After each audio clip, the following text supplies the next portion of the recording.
Acho que Está bem assim a voz? Tá. Bom, olhando para a plateia, eu praticamente, quase todos que estão aqui são meus alunos, né? São muito poucos que não são meus alunos. E quando se fala em Spinoza, por exemplo, quando nós falamos em Spinoza na sala de aula, os objetivos seriam um pouco diferentes de uma conferência. Porque numa sala de aula a gente faz um longo percurso, né? Faz ter grandes investigações até chegar a alguma coisa. Agora, em termos de conferência, eu não tenho outro modo, né? De que, se não escolher um certo tema, eu vou escolher 2, vou tentar passar 2 temas, e reduzir e tornar o mais claro possível para que se possa entender. Então, o que eu vou fazer?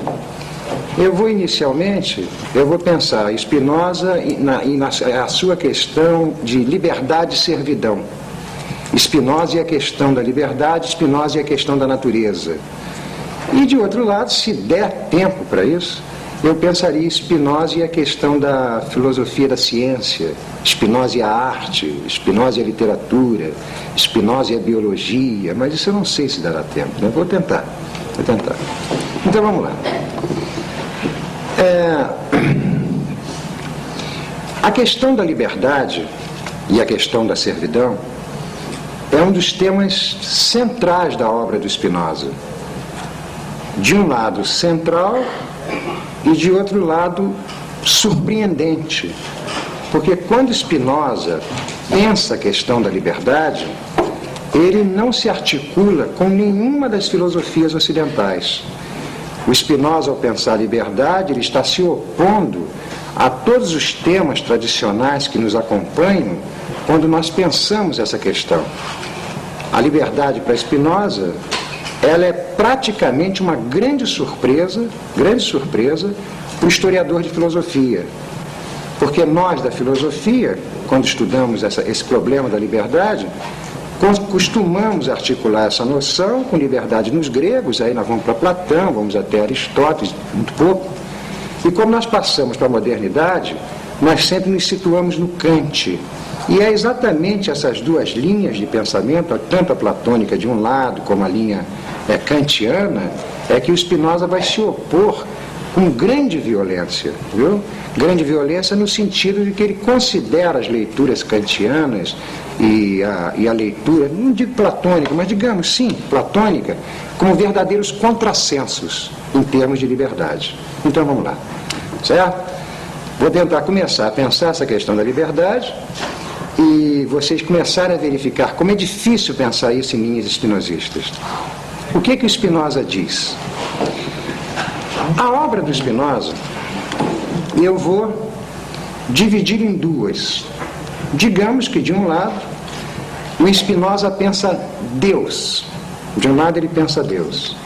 De outro lado ele pensa os homens.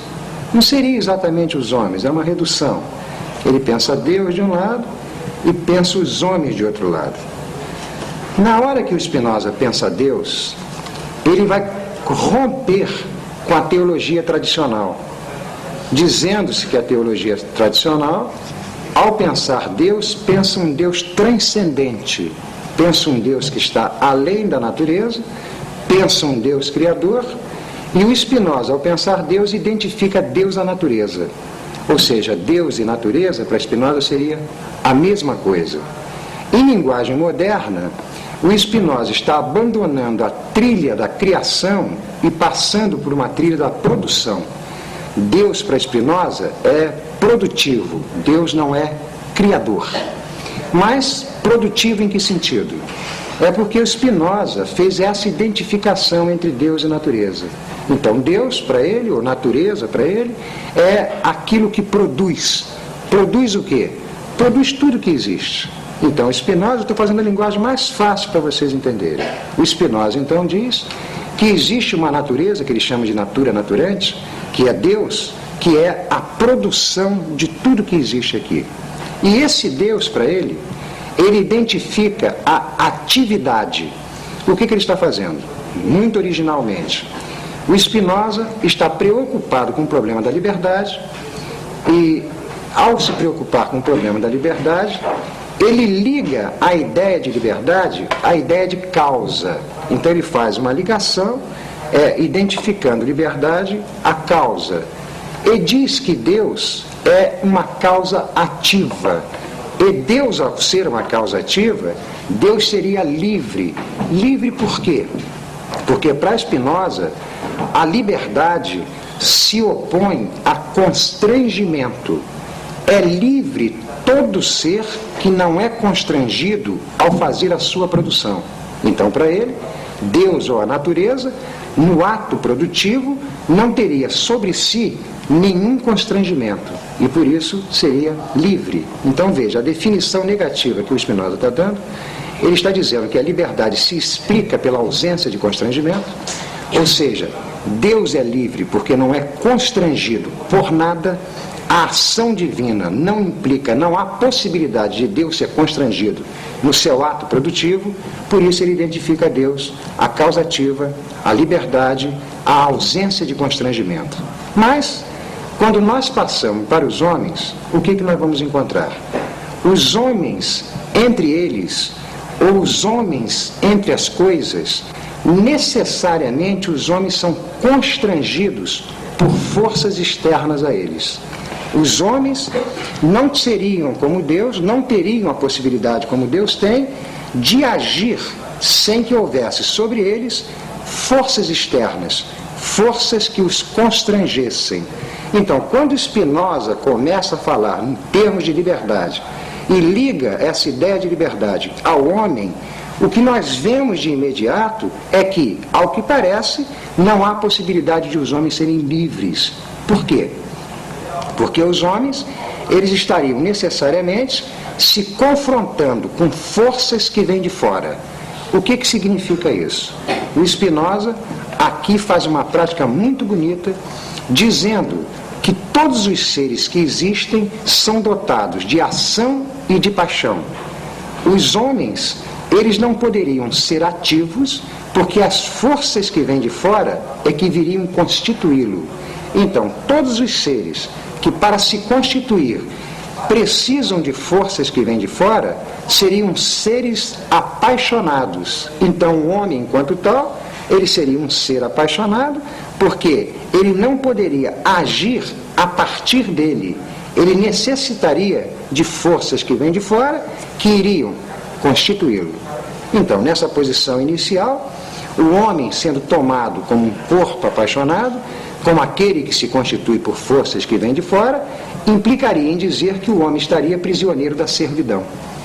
Por quê? Porque o Spinoza colocou que a liberdade é igual à causa ativa.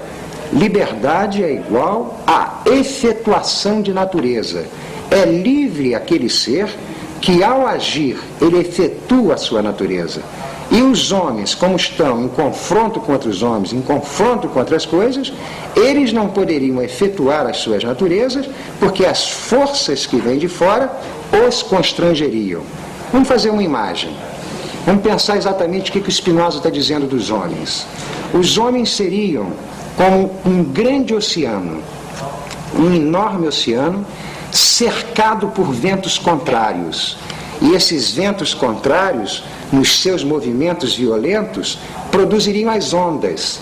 Essas ondas que emergeriam no grande oceano não seriam produtos do próprio oceano, mas seriam produto dos ventos contrários que se encontram. Então o homem seria como esse grande oceano. Ele estaria exposto à força dos ventos contrários. E se ele está exposto às forças dos ventos contrários, ele estaria na servidão.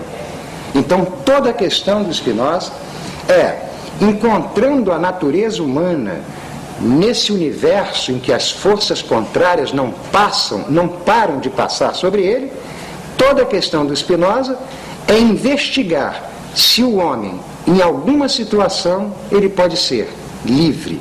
Ser livre seria o quê? Ser a causa ativa das suas próprias ações. Foi bem? Não para os meus alunos, não, para quem não é meu aluno. Se foi claro. Foi claro? tá? Porque eu vou me sustentar nisso para seguir, viu? Então, resumindo, Deus é livre, porque nada o constrange. Os homens, pelo menos nesse espaço que eu estou colocando para vocês, nesse momento, ao homem estaria impedida a liberdade. Por quê?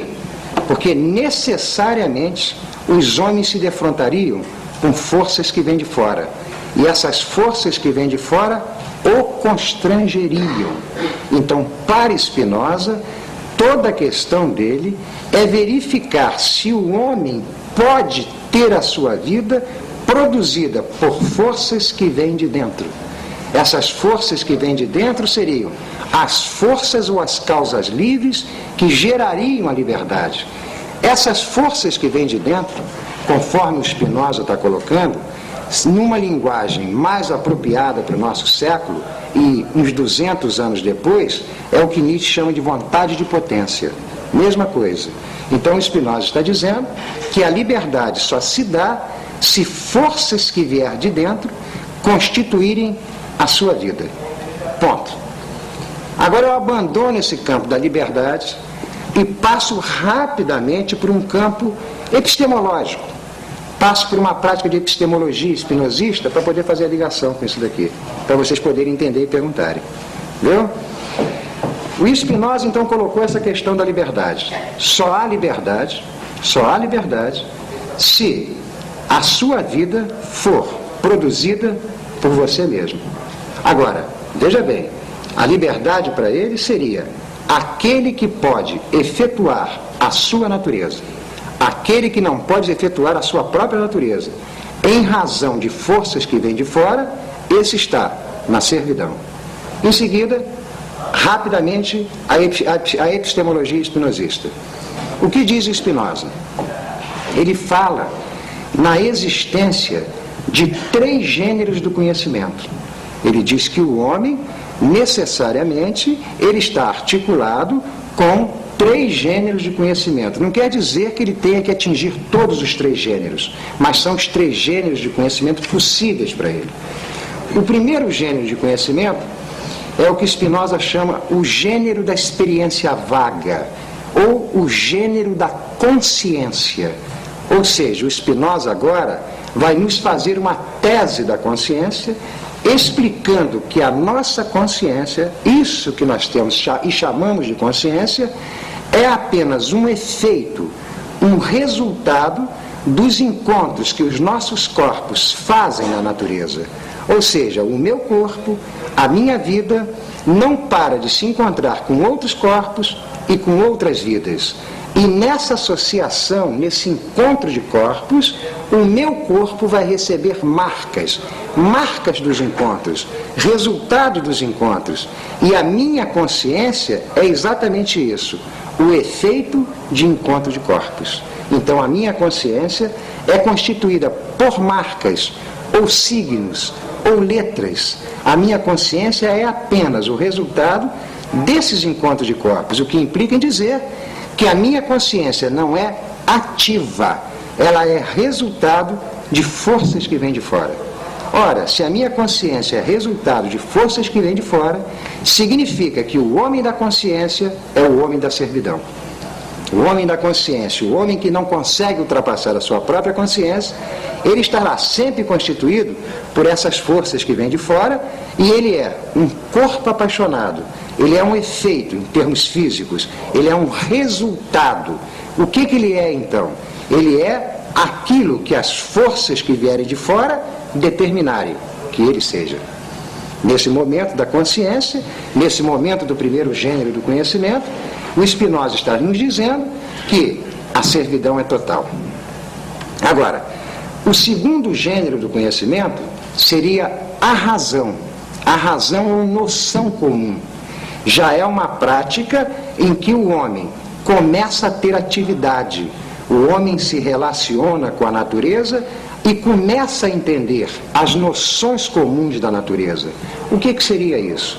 A razão, ou segundo gênero do conhecimento, é o que nós chamamos tradicionalmente aí de conhecimento. Seria a capacidade do sujeito humano de conhecer aquilo que está do lado de fora.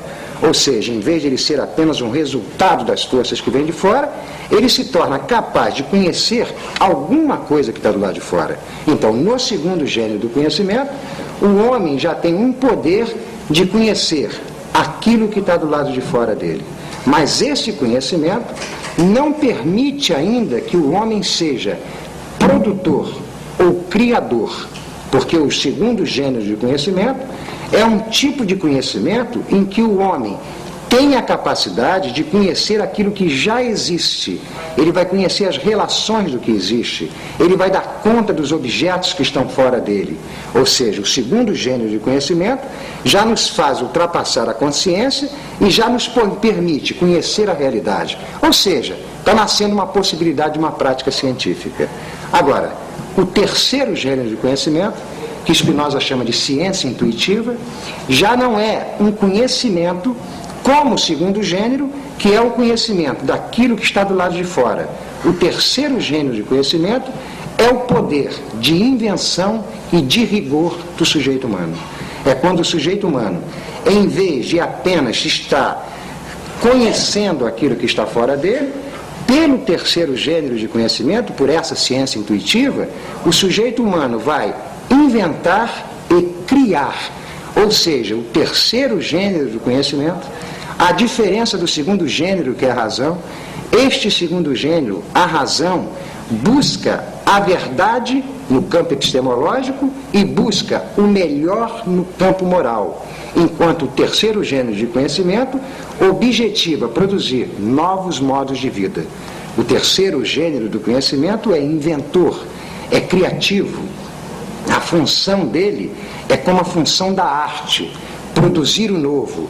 E a função dele é como a matemática, altamente rigorosa. Ou seja, o terceiro gênero não está aqui para buscar o que é melhor para os homens, nem buscar o que é verdadeiro na natureza. O terceiro gênero do conhecimento é para ultrapassar aquilo que é. É para produzir um novo, produzir novos modos de vida, novas linhas, novas formas de pensamento, uma outra arte, uma outra música, um outro pensamento. O Spinoza, já no século XVII, anunciava a nós, ele já anunciava a fadiga que o mundo está nos causando. Ele já anunciava que era necessário produzir alguma coisa de novo para que a vida pudesse passar. Então, nesse terceiro gênero de conhecimento, conforme o Spinoza está colocando, é que eu vou articular esse terceiro gênero de conhecimento, que é o poder da invenção, que é aquilo que Nietzsche, por exemplo, chama de pensamento, aquilo que o Foucault, Deleuze chamam de pensamento, que é a ciência intuitiva espinosista, que é o poder de produzir novos modos de vida, produzir outra maneira de existir, não é? Esse terceiro gênero de conhecimento é que vai se ligar com a questão da liberdade. Então eu acho que agora eu começo a aula, certo? Acho que eu montei e dou início aqui, a todo o tema que eu queria colocar. Liberdade e pensamento. É a grande questão do Spinoza. Quando eu coloco isso, mostra que o que Spinoza está objetivando é a produção de um tipo de vida que vai obter a liberdade, mas vai obter essa liberdade através da força maior da vida. A força maior da vida é o pensamento. Então, liberdade e pensamento para Spinoza vão se articular. Eu agora faço o quê? Para poder, dentro dessas dificuldades de apresentar um pensador como Spinoza numa conferência, eu vou pegar espinosistas. Entendeu? Vou pegar espinosistas e vou falar dos espinosistas porque é como se falasse do Spinoza. Por que é como se falasse do Spinoza? Porque o Spinoza é um pensador do devir, é um pensador do processo. Ele não existe de modo nenhum uma obra do Spinoza. O que existe são os processos espinosistas. O que existe são aqueles pensadores que se articularam com Spinoza e fizeram a obra dele passar. Aliás, nós não podemos pensar nenhuma obra que não seja assim. Uma obra não é aquilo que ela foi, não é aquilo que nasceu dela, não é aquilo que ela é, mas é o processo que ela tem. Ou seja, que autores, que pensadores se articularam com Spinoza? Quem se ligou com Spinoza? E nessa ligação que foi feita com Spinoza, que pensamentos e que novos modos de vida nasceram para nós? Porque se não nasceram novos modos de vida, ou se novas linhas de pensamento não passaram, não foi articulação com Spinoza, certo? Pelo menos não foi uma articulação com Spinoza no terceiro gênero do conhecimento. Porque para fazer articulação com Spinoza, nesse terceiro gênero do conhecimento, é necessariamente onde você vai verificar as passagens de pensamento inteiramente novos na nossa história. Claro? Bom, primeiro deles, Michel Foucault, certo? Segundo dele, eu não sei se eu conseguirei passar muito ele. É um pensador de história natural chamado Saint-Hilaire, que provavelmente vocês terão uma surpresa, ele é muito mais bonito que o Michel Foucault, viu? E o terceiro dele é aquele com que eu faço os meus devires, é o Gilles Deleuze. Então eu vou tentar apresentar esses três pensadores muito resumidamente para mostrar o que é pensamento e liberdade para esse autor. Muito bem. O Michel Foucault tem uma grande obra, uma longa obra, né? Aliás, muito combatida, muito criticada, aliás, tolamente criticada, sempre muito mal pensado, Foucault, porque sempre pensam Foucault como um homem do segundo gênero do conhecimento, ele é um do terceiro gênero do conhecimento. Aí as pessoas confundem muito o que Foucault está fazendo. Mas o Foucault, no final da vida dele, ele começa a se preocupar com a Grécia. Ele vai se preocupar inteiramente com a Grécia, abandona os chamados séculos XVII, XIX, ou mesmo século XX, que foram os investimentos iniciais dele, e vai investir na Grécia. Ora, quando nós vemos um filósofo do século XX, nesse século tão atordoante dos fracassos das revoluções, etc., atordoante para nós aqui, vemos um Foucault retornar à Grécia, às Grécias do 5 e do 4, a impressão que nós temos é que Foucault abandonou o campo de batalha e se encaminhou para as curiosidades, mas não é nada disso. O Foucault se dirigia ao século IV e ao século V para fazer o seu investimento teórico, ele é exatamente um espinosista. Ele está se dirigindo para ali porque a partir dali ele vai trazer alguma coisa de novo para nós, certo? E quando ele faz esse investimento, o que o Foucault vai descobrir na existência da Grécia? O que ele vai descobrir de original nos gregos? É que o grego traria uma questão que esses grandes pensadores de Grécia, esses grandes helenistas que nós temos, grandes sem dúvida nenhuma, que vai do Vernon, Victor Goldschmidt, todo esse grande grupo de helenistas que nós temos, ninguém tinha visto isso. Foucault começa a verificar que o grego vai trazer um processo de vida altamente original, que é a preocupação de produzir uma vida livre. Estranho isso, estranho. Um povo, né, os gregos, que nós sabemos que produziam metecos, produziam escravos, produzia coisas mais estranhas, simultaneamente eles trazem a preocupação de produzir uma vida livre. Eu vou apresentar isso muito rapidamente e a partir daí eu tenho certeza que vocês vão começar a entender o que é liberdade e o que é pensamento. Muito bem. O grego, ele tem duas práticas dentro da existência dele. O grego que eu estou falando é o cidadão grego. Ele tem duas práticas na vida dele que são muito evidentes. Qualquer historiador de Grécia nos ensina isso. O grego se preocupa em administrar a sua cidade. Ele se preocupa em produzir as leis. Aí ele inventa a palavra diálogo, aí ele começa a constituir a lei na ágora, certo? Ele começa a organizar o seu campo político, ele mesmo produzindo as suas leis. Quer dizer, o grego começou a tornar a lei produto das práticas dos corpos, né? As suas próprias vidas, suas próprias relações, produzindo as leis da cidade. Então o grego é um homem que se entende como dotado de um grande poder. Qual poder? O poder de produzir a organização política da sua cidade. Em segundo lugar, o grego acha e executa o poder de administrar a economia da sua cidade. A economia vem da palavra oikos, que é casa, né? Então ele tem essa preocupação de produzir a economia da sua cidade. Então o grego traz dois problemas com ele. Quais problemas? Ele traz o problema de ser aquele que tem o poder de administrar a sua cidade e aquele que tem o poder de administrar a economia da sua cidade. e ele pensa, o grego, como eu poderei ter poder sobre a cidade ou ter poder sobre a casa se eu não tiver, em primeiro lugar, poder sobre mim mesmo. Né? Então o grego, ao fazer essa prática de poder sobre a cidade, poder sobre a economia, ele libera uma terceira questão, que é o poder sobre si próprio. E ao levantar essa questão de poder sobre si próprio, é exatamente o momento que ele está levantando a questão da liberdade do pensamento. Por quê? Porque o grego vai achar que a única maneira que ele pode fazer uma prática de poder, de administração, seja da cidade, seja do seu campo econômico, é um momento em que ele tiver poder sobre si próprio. E a partir daí o grego inventa uma prática muito nova, que se chama relação agonística de si consigo próprio. O que é isso? O grego coloca que todos os homens trariam dentro dele múltiplas forças, forças que tenderiam para o fora, forças que tenderiam para o religioso, forças que tenderiam para o supersticioso, forças que tenderiam à submissão e forças ativas. Então o grego vai colocar que um homem só pode se constituir livremente se ele realizar a si próprio como um campo de batalha, se ele realizar a si próprio como um confronto de forças. Forças vão entrar em luta dentro de si próprio, é isso que o Foucault está chamando de confronto agonístico, exatamente a maneira espinosista.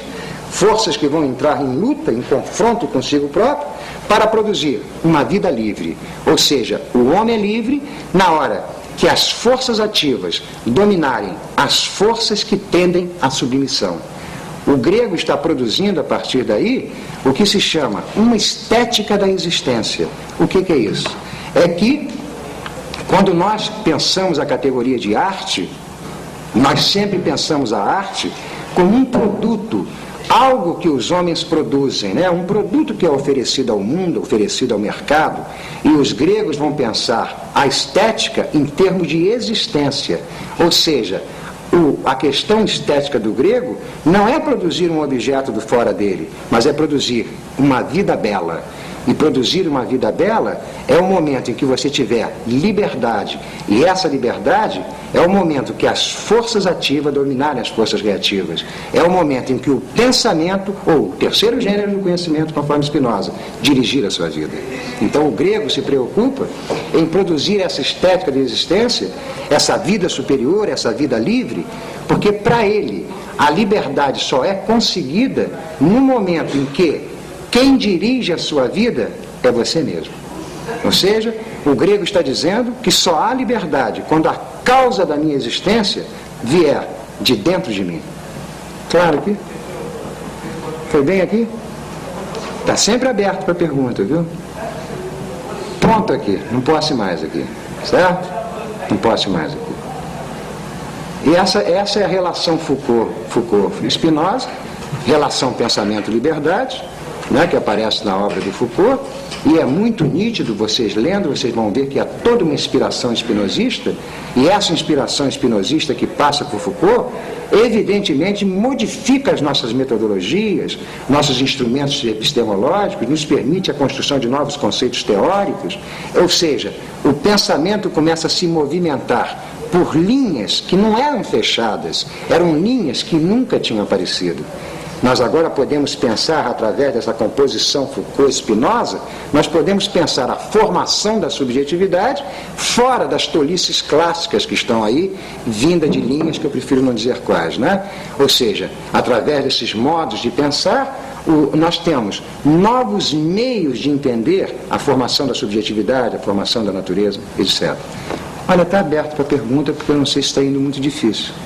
Viu? Pode ser que eu esteja falando, né? Eu sei que muitos dos meus alunos que estão aqui, não tenho dúvida que eles estão entendendo, mas pode ser que esteja difícil para os outros. Vocês colocam, modificam se for necessário. Eu queria falar uma questão. Pois não. Eu não estou vendo nada, hein? Daqui para lá eu não vejo nada. Nada. Eu sei que é Lélia, mas não vejo nada. Tudo bem.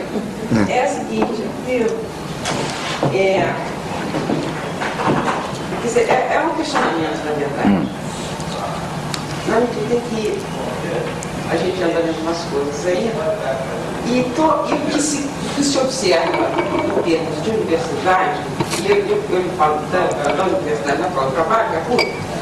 Por exemplo, no curso de História, na PUC, quando se fala de História da Antiguidade... História da Antiguidade. Começa na Grécia. Quando eu fiz o curso de História, a gente pensava para mexer com Mesopotâmia, etc. E eu estou, nesse momento, trabalhando com um determinado autor, que se chama Martin Bernal, em que ele chama a atenção para o seguinte aspecto: para a construção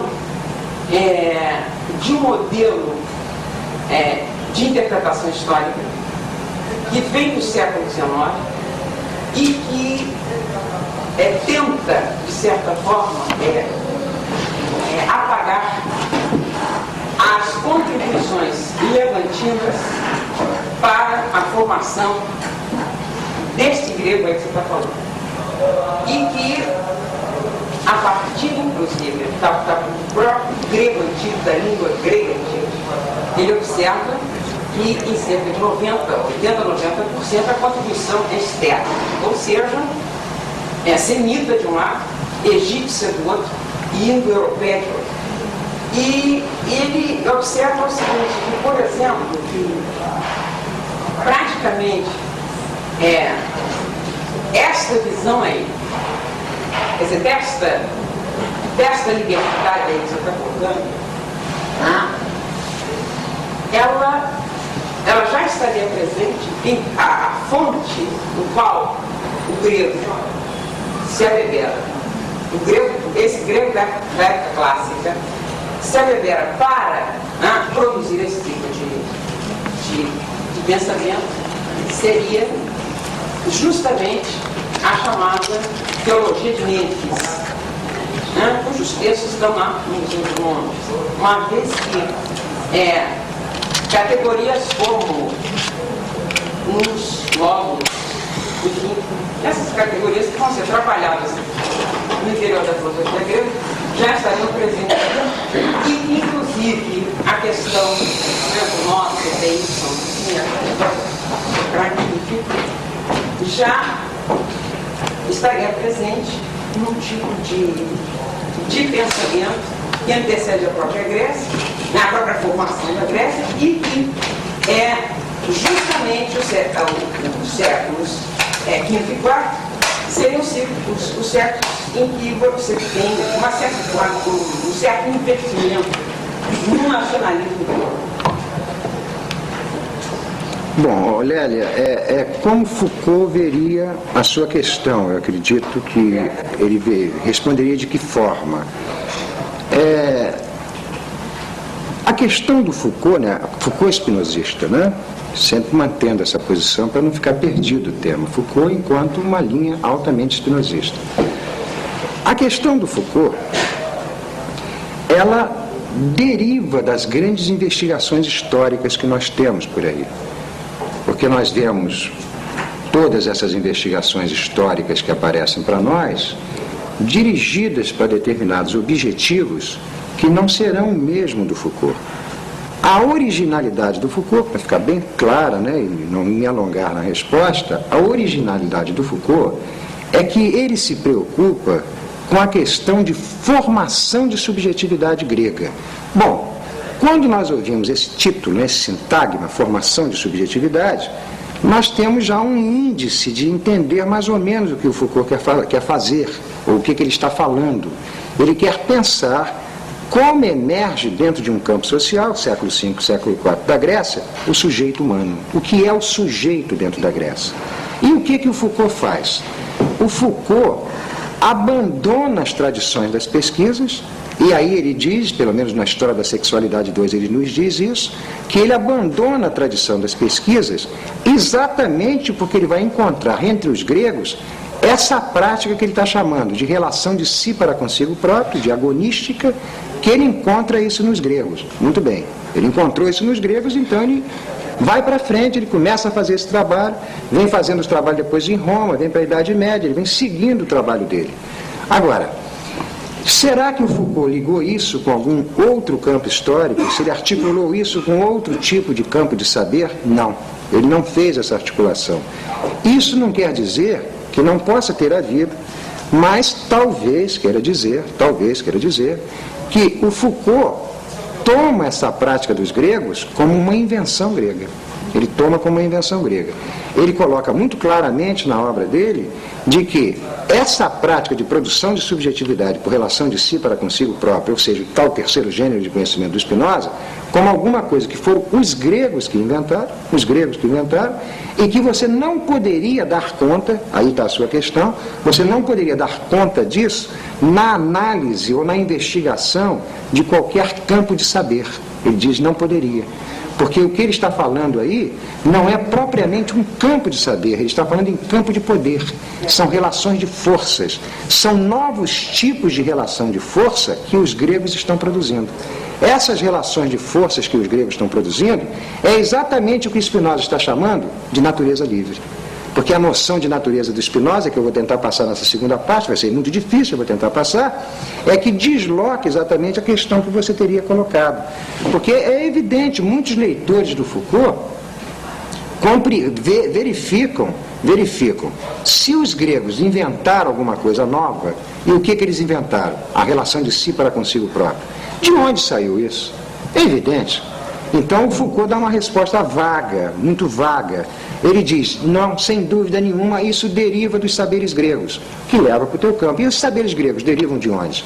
Mas o que importa para Foucault não é o fato de ter derivado dos saberes. O que vai importar para ele é aquela invenção grega. É essa invenção grega. Ou seja, o grego tentando produzir uma subjetividade livre, que segundo Foucault isso vai ocorrer dentro da Grécia, mas ao longo da história vai ser capturada.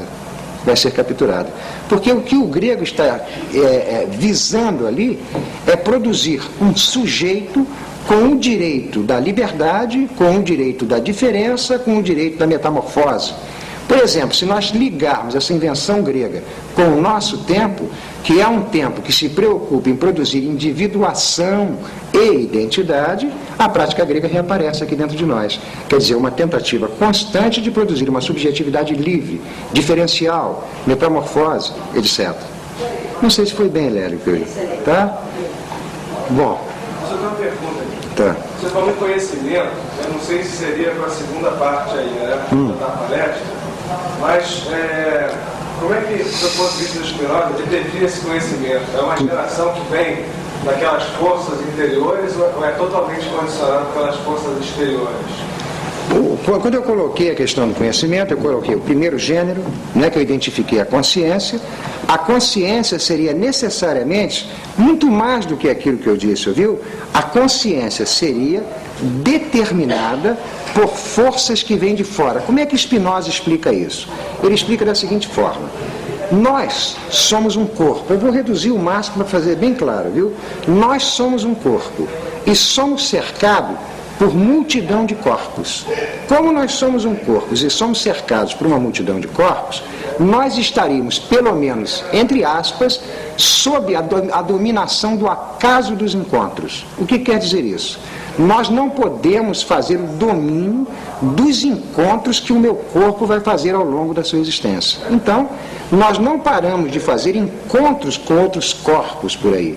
A nossa existência se daria por esses encontros de corpos.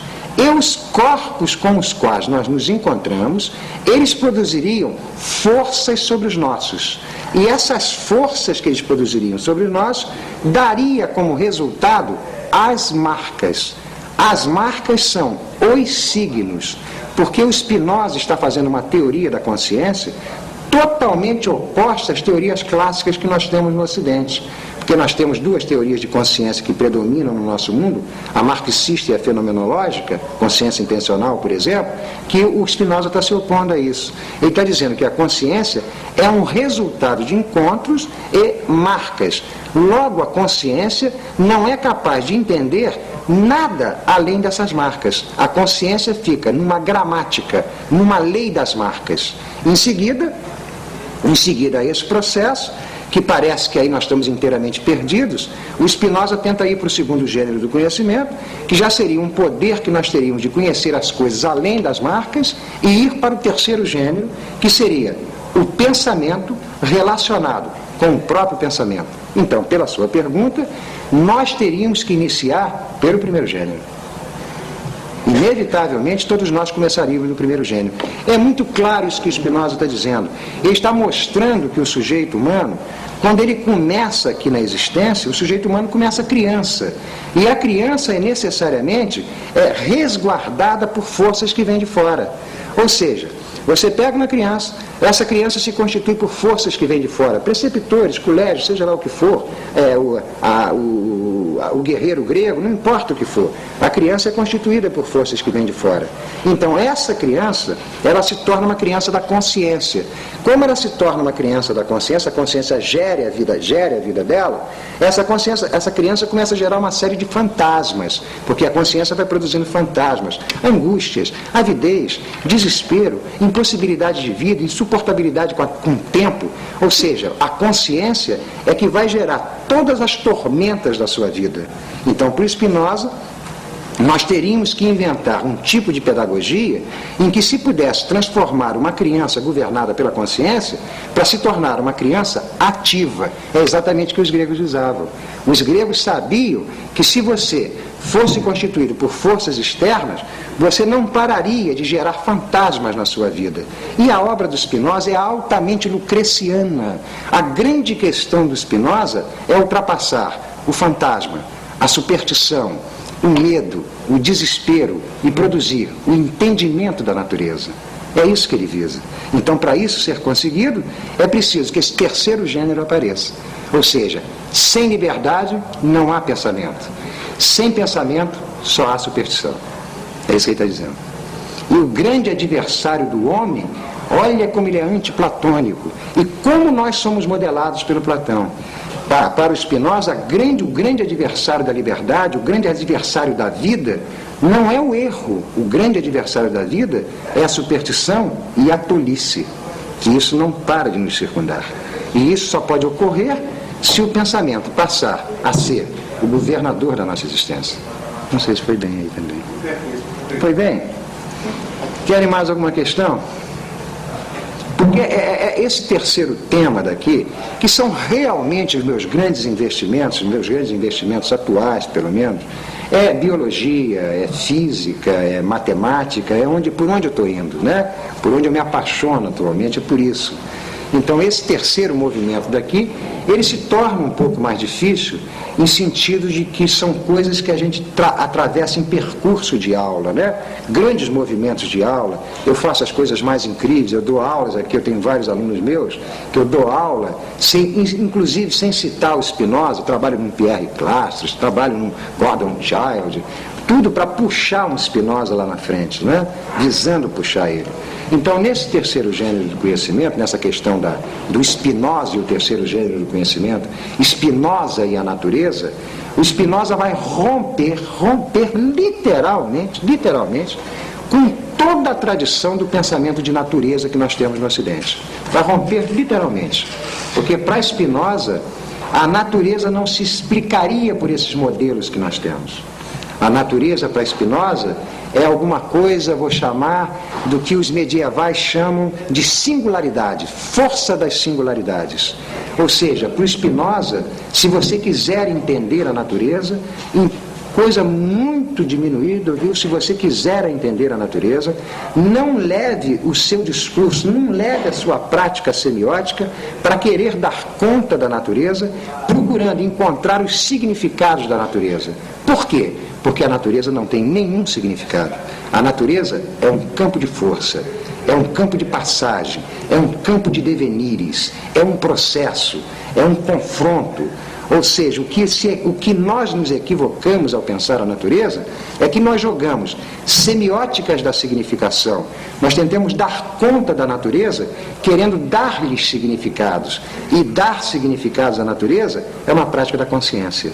Você, para entender o campo da natureza, o que você teria que fazer é pensá-la como sendo força, relação de força, poder, certo? Ou seja, você passa de uma semiologia clássica que você tem por aí para uma semiótica das forças, uma semiótica da intensidade.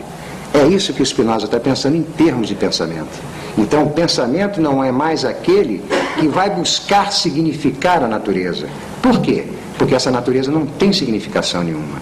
Então ele vai ter que ultrapassar as linhas das significações clássicas e produzir um tipo de natureza completamente diferente, em termos de forças e de busca de liberdade. Foi bem aqui? Está aberto para perguntas, já viu? E qualquer pergunta eu tento agora melhorar o máximo que puder. O máximo que puder. Eu tenho uma pergunta. Vai. Investigação científica, como é que entra nisso? Você veja aqui, investigação científica.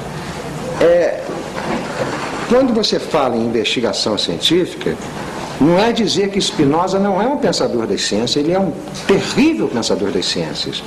Mas o que ele está objetivando ao pensar as ciências é exatamente ultrapassar aquilo que eu coloquei, superstições e tolices, para pensar as ciências num campo de forças. Se poderia citar alguma ciência que no mundo moderno é espinosista? Sim. A biologia molecular, talvez a física quântica, certo? Talvez determinadas práticas de literatura, determinadas práticas de história seriam espinosistas. Espinosistas no sentido de que Spinoza está pensando as ciências, mas ele está fazendo uma semiótica inteiramente diferencial. Ou seja, há ciências que seriam ciências até mesmo de primeiro gênero de conhecimento. Ciências fantasmáticas, ciências da significação, ciências da tolice. E o Spinoza tentando passar um campo científico em que as questões são completamente diferentes. O exemplo que eu dei de biologia molecular não é um exemplo geral, mas você teria determinados autores que sem dúvida nenhuma são espinosistas, Jacó, etc., né? Jacó, Saint-Hilaire, que são pensadores que ao pensar a matéria viva, ao pensar o ser vivo, eles puxam novas linhas de pensamento. Então há uma ciência espinosista, sem dúvida nenhuma, como há uma filosofia espinosista, como há uma arte espinosista, como há uma música espinosista, etc.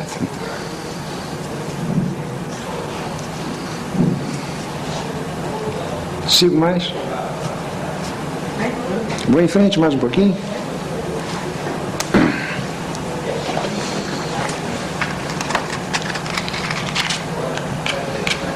Quando se fala em Spinoza, numa conferência, e Spinoza trazendo essas questões todas que ele traz, né, aquele que vem participar da conferência, começa a se surpreender muito, porque o Spinoza vai trazer todo um trabalho em cima de epistemologia, toda uma linguagem epistemológica, né, terrível, muito puxada, e mais, né, que aqui eu nem apliquei, toda uma linguagem medieval retorna no Spinoza. Ou seja, para a gente fazer um grande investimento espinosista, nós temos que dar conta da linguagem medieval, ver as reapropriações que ele faz. Então é muito difícil sempre para passar para um auditório exatamente o que o Spinoza está passando. Então o que eu procuro fazer é não diminuir a intensidade. Não diminuo a intensidade do pensamento do Spinoza, mas eu procuro fugir dos operadores clássicos que ele utiliza. Eu procuro usar coisas mais simples. Não que isso diminua o pensamento dele, continua a mesma coisa, mas não são os operadores que ele está usando, certo? Então, quando vocês lerem Spinoza, vocês resolverem fazer investigação em Spinoza, vocês vão verificar que a terminologia, os operadores teóricos que ele usa, são muito difíceis porque eles são muito clássicos. É essência, é existência, é forma, é distinção formal, distinção de razão, são essas categorias que ele usa. Isso talvez dificulte muito uma pessoa que nunca ouviu Spinoza e espera de Spinoza uma linguagem comum. Não é. Mas, sobretudo, isso vem a reformular a questão da filosofia no século XX. Porque nós sabemos o que se passa com a filosofia, né? A filosofia, afora Deleuze, Foucault e essa linha de Frankfurt alemã, ela está completamente desprestigiada. A filosofia passou a ser serviçal das histórias, serviçal das ciências. O que o Spinoza, ou o Nietzsche, ou o Deleuze, o que eles estão fazendo é recolocando a filosofia no seu lugar. Ou seja, a filosofia é exatamente o terceiro gênero do conhecimento. É pela filosofia, com a filosofia, que nós fazemos as maiores associações com a natureza. É com ela que nós aprendemos que a natureza não é, atenção, nosso mestre, ela é nossa aliada. Nós aprendemos que fazendo alianças com a natureza, a nossa vida vai se engrandecer. Ou seja, a filosofia se torna, de um lado, uma epistemologia, mas, sobretudo, uma ética. Daí o nome ética da obra dele. Certo? A filosofia é exatamente para produzir uma vida superior. Agora eu deixo para vocês. Professor, quais seriam os mecanismos, não sei se ele tem alguma coisa, como é que a gente desarticularia a consciência, as forças que vêm de fora, do terceiro gênero, da ciência? Olha, o que diz Spinoza é o seguinte, aqui é até muito próximo do que o Nietzsche diz, viu? Ele diz que a consciência é um órgão da vida. A consciência é um órgão da vida. E ela teria a função de dar conta dos encontros em que nós vivemos, certo? A consciência seria alguma coisa muito próxima ao hábito, no caso do Hume, muito próxima ao hábito. A consciência, ela iria dando conta das nossas relações imediatas. Mas o que nós temos que evitar é que a consciência se torne epistêmica e ética. Porque se ela se tornar epistêmica e ética, nós vamos ver uma epistemologia e uma ética do medo, do terror e da tolice. Porque ela é apenas um resultado. A consciência não é uma força da natureza, ela é um efeito das forças da natureza, ela é resultado das forças da natureza. Então é exatamente ultrapassar a consciência, desqualificar a consciência. Eu não disse acabar com a consciência, eu disse desqualificá-la enquanto práticas éticas e epistemológicas, que é exatamente o movimento socrático. Porque quando você lê a história da filosofia, você verifica que o que o Sócrates vai fazer é transformar a consciência como o nosso centro de saber. Ele transforma como centro de saber e o Ocidente vai seguir essa trilha. O que o Spinoza está fazendo é desqualificando a consciência. Ou seja, não é melhorar a consciência, é desqualificá-la enquanto poder, que ela não tem nenhum, de nos conduzir para uma vida superior. Sempre que nós formos regidos por elas, nós estaremos fantasmatizados.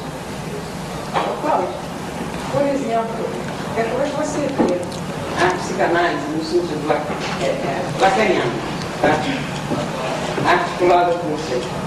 Por exemplo, quando nós lemos Lacan, ou quando nós lemos uma obra de dois espinosistas, Deleuze e Guattari, o Anti-Édipo, nós temos uma surpresa imediata.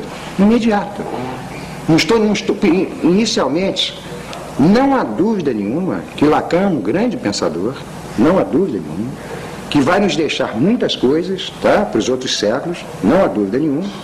Mas, quando nós lemos Lacan, a obra do Lacan, que está pensando o quê? Está pensando a herança do Freud, o inconsciente. E quando vemos o Deleuze e Guattari no Anti-Édipo e no Mille Platô pensando a mesma coisa, o inconsciente, nós temos a maior surpresa. A maior surpresa. Porque nós que estamos habituados com as leituras Freud, psicanálise francesa de 30 para cá, nós tomamos a maior surpresa, porque enquanto que a psicanálise está falando no inconsciente, está dizendo família, castração, Édipo, fantasma, nós passamos para cá para o Anti-Édipo, o que a gente lê? Forças, máquinas, combinações, passagens de limite. O que nós vemos?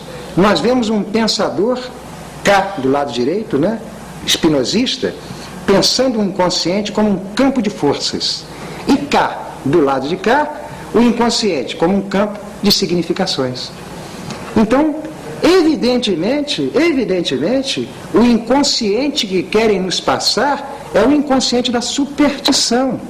Mas vejam bem, não é dizer que a psicanálise está inventando isso.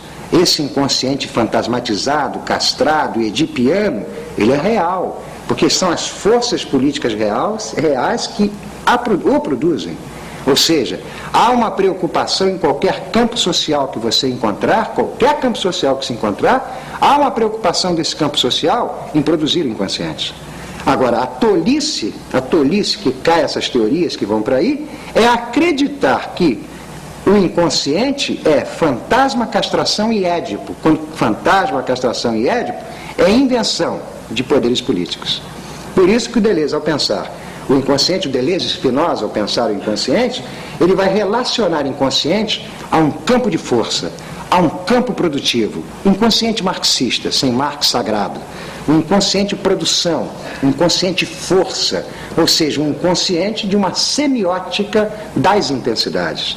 Então a grande diferença, que chega a ser assustador, é quando você pega um texto do Lacan, por exemplo, tradicional, já aqui nos nossos saberes, é o texto que o Lacan chama-se A Família, que tem até em português 2 edições.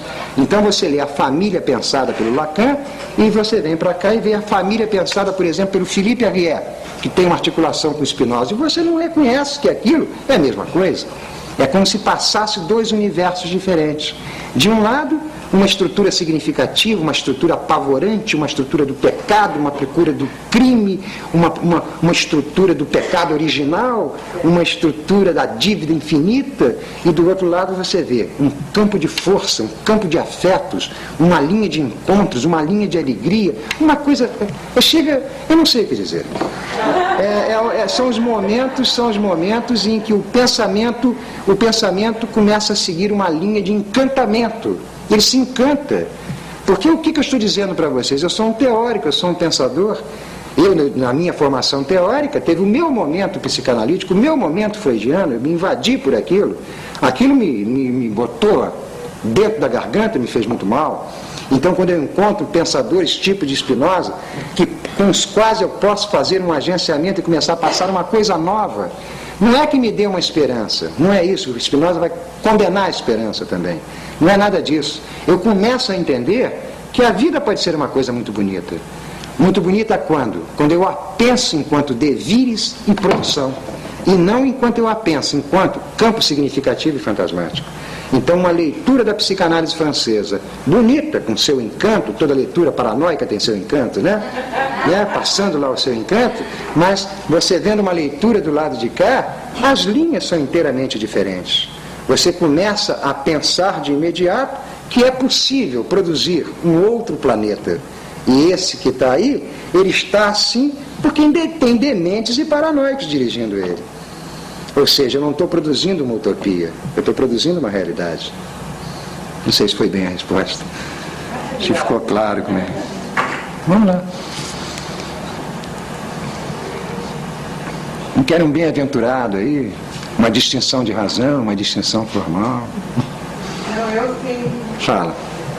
Entendo o que você está dizendo, e aliás conheço o seu pensamento, mas sempre me pergunto como é que eu faço, como é que faria o homem para pensar dentro do terceiro gênero, se ele está marcado, se ele tem as marcas, como escapar das marcas? Olha, aqui vai passar alguma coisa que a Nelly estava falando do Fassbinder, né, lá fora, né, que o Fassbinder assusta um pouco ela, né? Fassbinder vocês sabem quem é, né? Eu vou dar uma resposta espinosista, Associação Spinoza-Nietzsche, Associação Spinoza-Deleuze. Olha, para o homem não tem solução. O homem é fantasma, o homem é castração, o homem é édipo. É preciso produzir outra coisa, literalmente. É isso que é o anúncio do Nietzsche, o anúncio de que nós precisamos produzir o super-homem, é exatamente isso. Que as forças que constituem o homem, elas tendem para isso. Elas tendem para essa formalização negativa, essa formalização reativa. É preciso produzir uma coisa nova. O que eu estou dizendo? Eu estou dizendo que todos os agenciamentos que foram feitos ao longo da história, e os agenciamentos que o homem fez ao longo da história, de um lado foi com a religião, de um lado com a superstição, de outro com a autoridade, de outro com o tirano, de outro com Deus. Esses agenciamentos começaram a desaparecer a partir do século XIX, onde se diz, Deus morreu, a morte de Deus, o nascimento do homem. Mas o homem, quando vem substituir Deus, que um Feuerbach dá um grito de alegria, o Nietzsche nos mostra com muita clareza que era preferível que Deus continuasse aqui. Porque com o nascimento do homem as coisas pioraram muito, porque o homem tirou dele a religião e introduziu a moral, introduziu o pecado, introduziu o édipo, introduziu a culpa, todos esses tormentos que nos seguem, porque o homem não sabe viver sem ser dessa forma. Então, essa tese, para você entender, é necessário que alguma coisa fique para trás.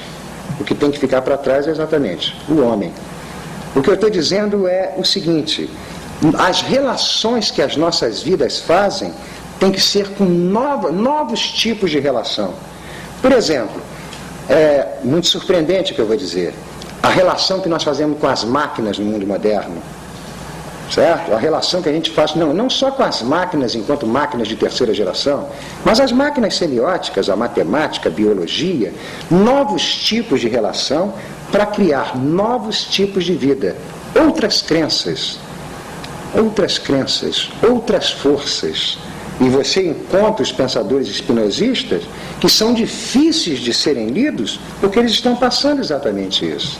Por exemplo, William Burroughs, não sei se vocês conhecem um trabalho dele que se chama O Almoço Nu, que é um trabalho em cima da questão da droga. Ele mostra com toda clareza que até a relação que o homem faz com a droga é uma relação muito doentia, altamente doentia, porque é administrada pelos valores humanos. Ele vai apontar para as relações que se fazem para o alucinógeno como relações criadoras. Ou seja, nós vivemos em torno de uma série de tolices inultrapassáveis. Porque nós precisamos sempre desses tipos de valores. Então é preciso produzir alguma coisa diferente para a vida passar. Uma coisa diferente na música, na arte plástica, na filosofia, na ciência, ou até, como dizem alguns alunos meus paulistas, na ternura, no amor. Produzir um outro tipo de amor, porque esse já não serve mais. Por que não serve mais? Pegando um espinosista do princípio do século, René Nelly, por que esse não serve mais? Porque o amor que nós passamos é um amor de dominação, um amor de opressão, em que os casais se constituem sempre sob o regime da propriedade privada, ou seja, não há afeto, não há constituição de territórios de criação, territórios de produção. A vida sempre perde quando ela entra nesses campos da significação. Não há como ela escapar disso. Ou o que Spinoza está dizendo é que durante séculos nós entregamos a vida de um lado a Deus, de outro lado a moral. Vamos libertá-la disso. Vamos entregar a vida às suas próprias forças. Está aberto. Não sei se foi. Saint-Hilaire, o problema do Saint-Hilaire é porque eu tinha me proposto a falar pelo Saint-Hilaire, mas eu fiquei um pouco receoso, sabe, Lélia? Pela grande dificuldade que vai trazer, mas eu vou dar um pequeno toque no Saint-Hilaire, um pequeno toque. O Saint-Hilaire vamos chamar ele de historiador da natureza, historiador do vivo. É alguém que faz uma história do vivo. E no século XIX, o Saint-Hilaire começa a pensar a vida. Ele começa a pensar a vida. E de outro lado está pensando a vida o famoso Barão de Cuvier. São esses dois pensadores da vida que estão passando ali. E o Barão de Cuvier vai pensar a vida em termos de gênero, espécies, formas sensíveis, órgãos, função de órgãos, posição relativa dos órgãos, etc. E o Saint-Hilaire, quando vai pensar a vida, ele começa a liberar uma categoria muito estranha chamada anatômico. Não tem nada a ver com o anatômico da medicina, hein? Porque o anatômico aqui não é em relação à morte, é em relação à vida. Então ele começa a pensar uma categoria muito estranha chamada anatômico. Essa categoria chamada anatômico é que ele já não está pensando a vida em termos de órgãos, ele está pensando a vida em termos de uma matéria abstrata, de forças abstratas, forças afetivas que estariam por baixo dos órgãos e que seriam os verdadeiros construtores da vida. Um exemplo disso é o Artaud. O Artaud é um espinosista. Se vocês lerem a obra do Artaud, vocês vão verificar que o Artaud não para de dizer o tempo inteiro que a vida só começará a criar forças superiores na hora que ela abandonar a determinação dos órgãos. É exatamente o que o Saint-Hilaire está pensando. Ele está procurando entender a vida como forças microscópicas, que são forças que se confrontam, forças produtivas que estão produzindo tudo que está aí. Então, é só o que eu posso dizer, Lélia, senão ficará muito difícil. O que eu estou colocando do Saint-Hilaire, e isso já passa na biologia molecular, isso já passa em muitos campos de investigação. É o que se chama plano de natureza, plano de composição. Em termos filosóficos, é a univocidade contra a analogia. Certo? Meus alunos acho que já conhecem isso. é toda uma maneira de pensar a vida completamente diferente, sem modelos significativos, modelos orgânicos. A vida é um campo de forças, a vida é um campo abstrato de força. Atenção, a vida é um campo abstrato de força. É exatamente nesse lugar que o pensamento vai trabalhar. A consciência nunca poderá dar conta disso, porque a consciência vive na significação. O segundo gênero não pode dar conta disso, porque a questão do segundo gênero é a relação dos corpos. É o terceiro gênero, o pensamento, que vai pensar essas forças abstratas constituintes de tudo que está aqui. Então, Saint-Hilaire, que foi massacrado no tempo dele, né, pelo Cuvier e seus acéfalas, ele lidera um tipo de pensamento sobre a vida onde você não encontra fantasmas, almas, órgãos, todas essas tolices que nos cercam. Ele tenta produzir um entendimento sobre a vida inteiramente original. E é epistemologia, porque o pensamento do Saint-Hilaire, aí tem a obra do Perrier, né, nos mostrando isso, é uma coisa fantástica, já tomada pelo nosso momento atual. O Deleuze, quando pega essa questão, ele mostra que se nós seguirmos esses movimentos modernos da biologia, nós modificaríamos todo o entendimento que nós temos nas teorias das causas, nas teorias das composições, na teoria das formações sociais, na teoria do inconsciente.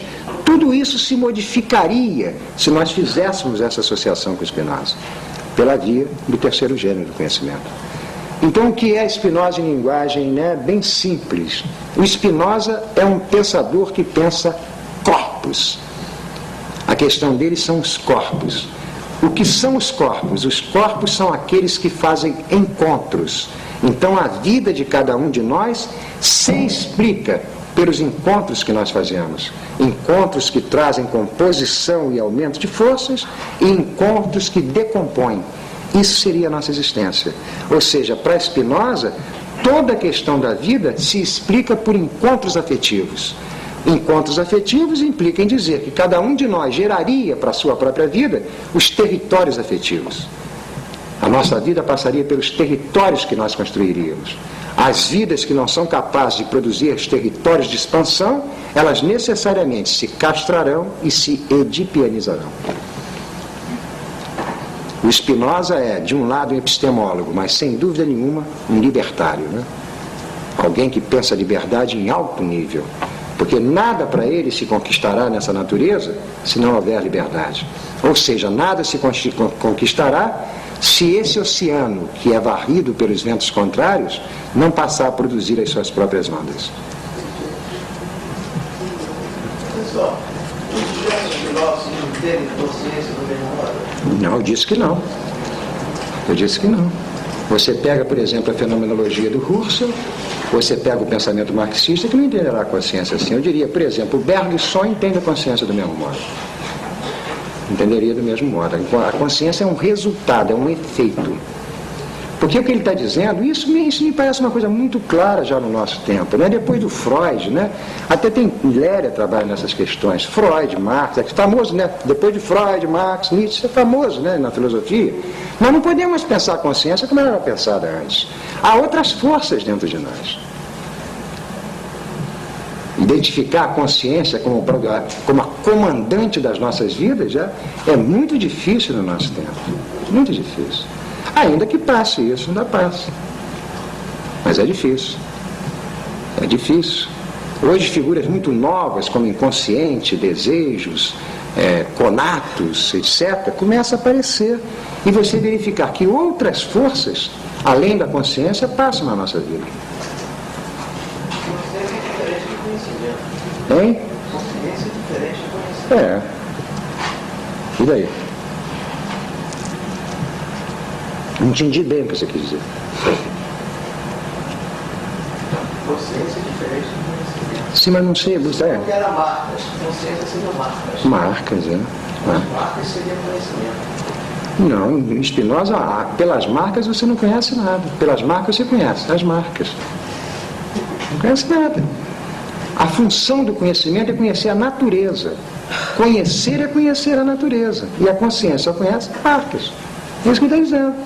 A consciência é vítima das marcas. Ela não pode ultrapassar marcas e entender a natureza. Por isso o homem da consciência, quando ele pensar a natureza, não tenha dúvida que a natureza dele é cheia de mitos, fantasmas, deuses, terrores, etc. Não tem como vir de outra forma. Ele não tem outro jeito, ele está todo marcado. Aí você pode pensar a função dos mitos, você pode pensar o que corre exatamente na história. Eu vou dar uma explicação para você. Há um texto daquele menino Michel Tournier, eu não sei bem o título do livro, acho que é Lágrimas de Ouro, uma coisa assim. O Michel Tournier conta uma história que talvez clareie isso que eu estou dizendo. Ele conta a história de um determinado povo, que esse povo acreditava que quando o vento do norte soprava, esse vento do norte trazia com ele a morte. Trazia a morte com ele. Então Michel Tournier explica que esse vento do norte é uma velha marca desse povo das invasões nômades. Não sei se ficou claro. São as marcas. Sobretudo as marcas infantis, é a coisa mais fácil de se entender. Você entender que para você produzir uma subjetividade enfraquecida é não fazer daquela criança uma força ativa. Ela só traz para a vida os seus fantasmas. Por que ela traz para a vida os seus fantasmas? Porque ela não entende a natureza. Você pergunta a uma criança, a um sujeito, a um homem, a um ser que é governado pela marca, pergunta a ele o que é o amor, pergunta a ele o que são os furacões, pergunta a ele o que é essa natureza, e ele vai te dar respostas significativas, necessariamente, porque a marca constitui toda a vida dele. Ele não é capaz de entender o que se passa na natureza. Isso é muito bonito, porque há um momento na vida do Spinoza, Amsterdã, centro do capitalismo, conforme diz o Brodel, na economia mundo, ali naquela loucura que está se passando. O Spinoza, num momento da vida dele, depois que ele publicou a obra dele, chegou um homem e deu uma facada nele. A facada pegou no paletó e rasgou. Aí o Spinoza nunca mais tirou aquele paletó, para mostrar o que um homem das marcas faz com um homem da natureza. Não suporta, não tolera, porque não entende, não pode tolerar. É impossível para ele entender aquilo, entender que a natureza são forças, e que a consciência é resultado disso. Não sei se foi clara a resposta. Hein? Interpretação? A minha interpretação. Interpretação de quê? De consciência. Ah, sim, tem várias por aí. Tem várias. Tem a consciência intencional. Tem várias. Hein? Tem muitas. Isso está cheio aí. Cheio. O que eu estou dizendo é gravíssimo. Eu não estou passando uma aula de filosofia, enquanto uma aula de filosofia sem responsabilidade, senão a aula de filosofia não valia nada. A aula de filosofia tem que entrar dentro da aula e produzir modificação, produzir pelo menos vergonha na gente. A gente fica envergonhado do que a gente faz. É isso que eu estou dizendo. Uma aula de filosofia é coisa seríssima. É tirar a filosofia desse campo de tolice que ela passou, uma epistemologia. Vou falar sobre a prova ontológica. A prova ontológica não quer dizer nada. Filosofia é prática de guerra, é uma máquina instalada dentro do campo social para passar exatamente terceiro gênero de conhecimento. Se não passar, é como diz o Nietzsche, pelo menos resta uma tristeza em todos nós, que não somos capazes de pensar. Abala, produz uma diferença. Isso é filosofia. Certo? Então, quando eu falo sobre a consciência, é exatamente isso que eu estou dizendo. O perigo imenso de nós sermos governados pela consciência é porque nós temos uma pedagogia que nos constitui como consciência. Por quê? Porque a pedagogia do Ocidente, a pedagogia do capital, das forças do capital, ela se preocupa em nos produzir como seres fortes no campo econômico, mas sem nenhuma força no campo político. Você procura qualquer tipo de família que vocês encontrarem, toda a questão da família é produzir uma criança sadia e forte no campo econômico, para obter sucesso, mas que aquela criança não tenha força no campo político. Ou seja, o que eu estou dizendo? Se naquela família passa uma literatura sem força. Se passa uma filosofia sem força. Porque é a questão do nosso campo social, produzir consciências. Não se preocupe se a consciência é boa ou má. Ela tem que ser desqualificada, porque questão de bom ou mal é ela que inventa. É mais uma vez, mais um fanatismo dela. Professor, O campo das emoções ficaria onde? Nas marcas? Olha, não. Emoções, paixões e sentimento, eu vou misturar esses três nomes. Viu? É claro que numa filosofia de aula, de sala de aula, eu teria que distinguir emoção, paixão e sentimento. Mistura os três para não haver confusão. As paixões, a paixão, em Spinoza, é um resultado, ou melhor dito, a paixão se constitui em mim por forças que vêm de fora. Ou seja, Spinoza fala num corpo ativo e num corpo passivo. O corpo passivo é aquele que se constitui por forças que vêm de fora, certo? Então, eu tenho um corpo apaixonado, porque forças que vêm de fora constituem o meu corpo. Não são as marcas, são as forças. Produzem paixões no meu corpo. Essas paixões dependem das forças que vêm de fora. Por isso, todos os corpos, todos nós, oscilamos nas nossas paixões. Ora com raiva, ora com ódio, ora com cólera, ora com amor. Nós não paramos de fazer oscilações. Fazemos oscilações o tempo inteiro. As nossas paixões nos tornam sujeitos oscilantes. E o Spinoza tem aqui um dito muito engraçado. Ele diz que o profeta, atenção, o profeta é um homem das marcas e um homem das paixões. Então ele vai dizer que o profeta trabalha com marcas e paixões. Ora, se o profeta trabalha com marcas e paixões, procure o profeta no momento em que ele teve uma paixão agradável, que ele vai fazer uma ótima predição. Isso é grave, isso daqui não se reduz ao profeta não, viu? Isso passa para o nosso campo social. O que Spinoza está dizendo é que todos esses mecanismos interpretativos que tem aí, tem como fundamento marcas e paixões, a oscilação das paixões. Leem as cartas do Kafka para o pai dele, que vocês vão entender exatamente o que está se passando. O Kafka dizia para o pai dele que ele não tinha condições de conversar com o pai dele, porque o corpo do pai dele era um corpo apaixonado. E o corpo apaixonado não para de oscilar. Então aquela oscilação daquele corpo, é dali que vem tudo. Então você nunca sabe o que vai surgir ali. E o nosso campo social não para de produzir corpos apaixonados. Por isso que um garotinho de 15 anos, quando entra no escritório, a primeira coisa que ele faz é olhar para o olhar do chefe, para ver como é que está aquele corpo apaixonado naquele dia. Se tiver bravo, está terrível. É esse o nosso campo social, produção de corpos apaixonados e produção de marcas. É isso que Spinoza está dizendo. Vamos passar por isso, ultrapassar isso.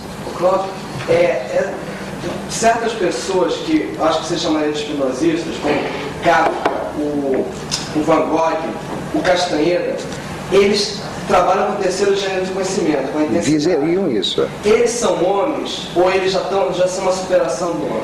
Olha aqui uma pergunta terrível que você me fez, né?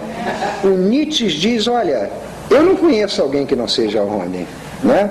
O Nietzsche diz que essa questão, eu só posso responder por Nietzsche, eu não tenho como, Spinoza não tem como responder, não tem operador para responder por Spinoza. E essa questão do aparecimento de linhas novas ainda não surgiu. Ainda não surgiu. Você vê isso aqui, vê isso ali. Mas no Dom Juan, no Castaneda, o Dom Juan é capaz de fazer coisas inimagináveis, né? Para a consciência, né? Inimagináveis para a consciência. Para o homem da consciência em matéria de poder. A prova do Castaneda é se jogar de um abismo. E ele não morre, ele cai para o Naual, ele cai para o campo das puras forças. Atenção, atenção. Essa é uma leitura fantástica do Castaneda. Essa é. Quem jogasse no abismo está lá embaixo. Porque senão a natureza não tem força de gravidade. Veja bem o que eu estou dizendo. Veja bem. Quando a NASA quis mandar um foguete à Lua, o que ela teve que entender primeiro? Entender que há uma força da gravidade. Se há uma força da gravidade, você para mandar um foguete à Lua, você tem que produzir um foguete com força suficiente e velocidade suficiente para ultrapassar a força da gravidade.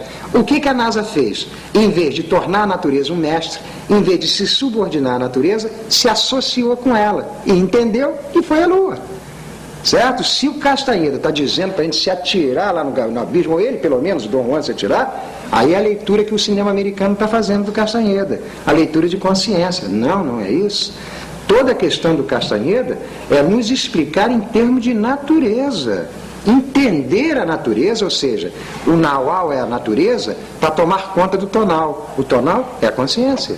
Exatamente para não permitir que a consciência fique nessas tolices. Caia nessas tolices. Mas se não der para explicar, tudo bem agora aqui. Mas como entender isso sem ser uma simbologia, então? Não é ao pé da letra, não é uma simbologia, então o que é? Você quer perguntar, está dizendo que a leitura do Castaneda não é literal. Não é literal. Não é literal no seguinte sentido. Por exemplo, quando você pega a leitura da biologia molecular,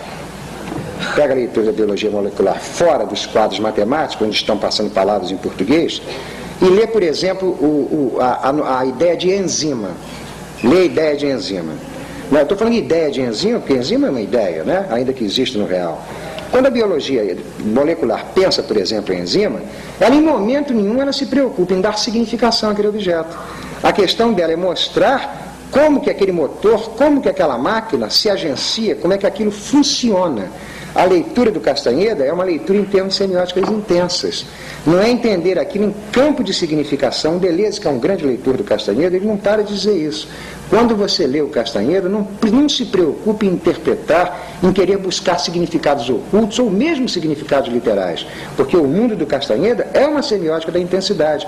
É entender a vida como uma intensidade, como agenciamentos contínuos com a natureza, agenciamentos esses que só podem ser fortalecidos através do pensamento.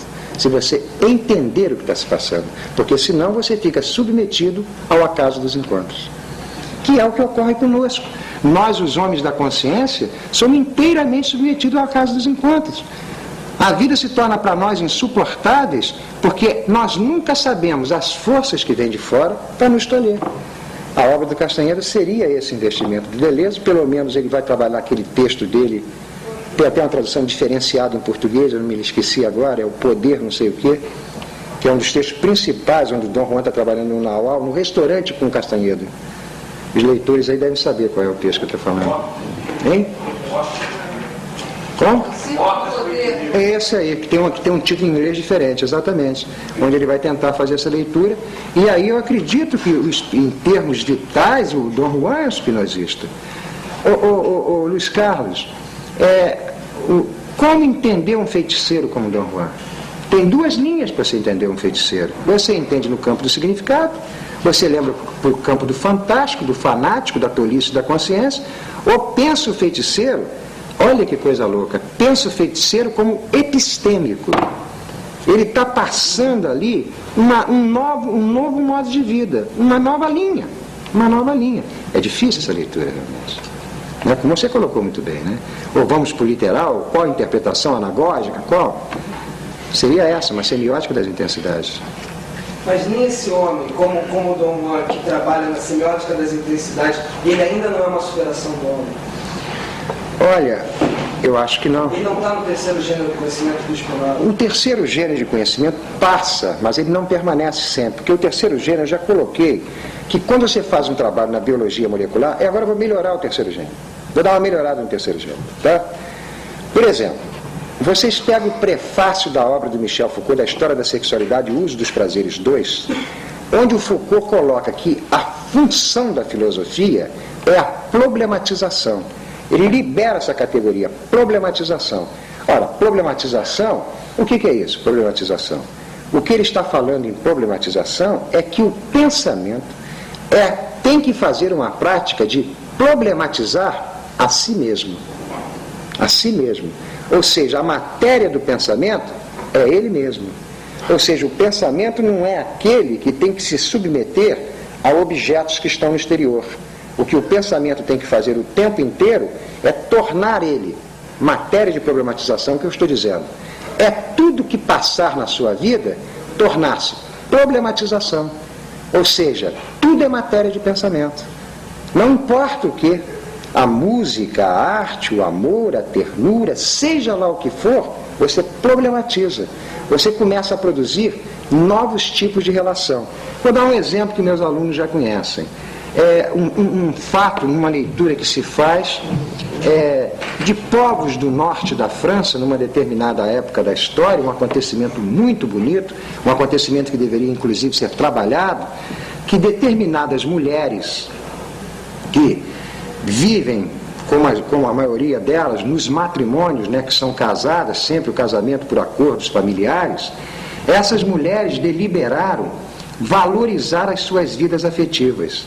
E ao querer valorizar a vida afetiva delas, elas acharam e não tiveram dúvidas que a única maneira de passar o afeto no amor para a mulher era a prática do adultério.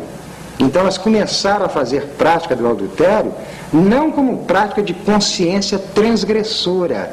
Elas não estavam transgredindo as leis do casamento, elas estavam produzindo uma linha de vida. Adultério como linha de vida, porque era o único lugar em que poderia passar o campo afetivo. Não sei se entenderam isso daqui. Isso seria uma prática de terceiro gênero, porque você levou o matrimônio para o campo do pensamento. Porque se o matrimônio é alguma coisa regido por leis, é um jogo de famílias, o matrimônio era o lugar das mortes e dos fantasmas para as mulheres. Então elas passavam essas linhas enlouquecidas de produzir o adultério como fortalecimento da vida. Veja que risco elas tomaram ao se tornarem filósofas. Que risco terrível. Porque é exatamente isso que é a filosofia. Ou a filosofia é o risco superior da vida, ou não vale nada, não serve para nada. Vamos continuar com as ciências. Essa questão do adultério é a mesma de La Belle de Jour, do Buñuel? No La Belle de Jour? Parece, se aproxima, né? Se aproxima. Não estou muito lembrado do Belle de Jour, mas sim. Catherine Deneuve, né? Sim.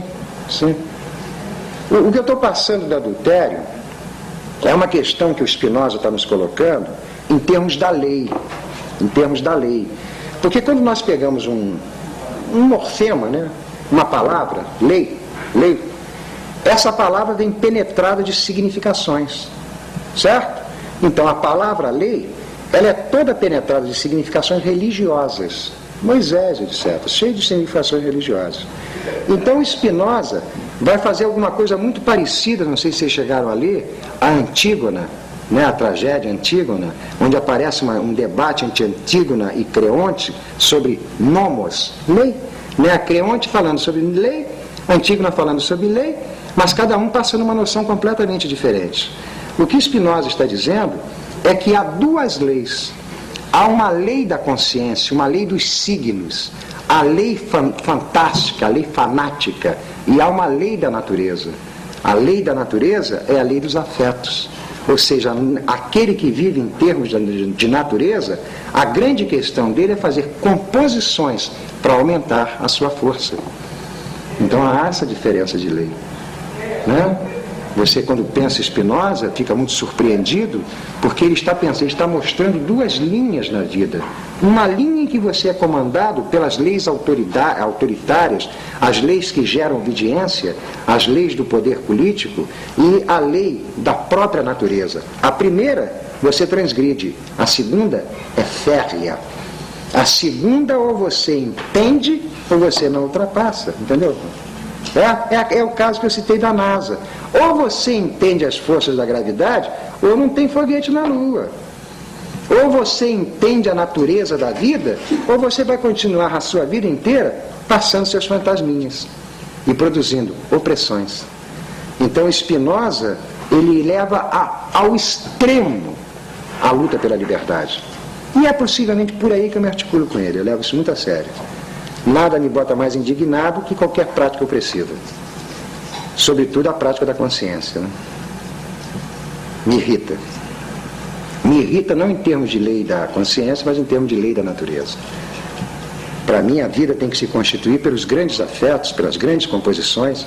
Por isso eu sou apaixonado em termos riuminianos, não spinozistas, né? Apaixonado para fazer agenciamentos com Fassbinder, agenciamentos com Nietzsche, com Spinoza, com muitos dos meus alunos, com muitos dos meus amigos, porque estou vendo passar ali coisas muito bonitas. E o Clastres? Clastres? Fantástico. Pensador excepcional,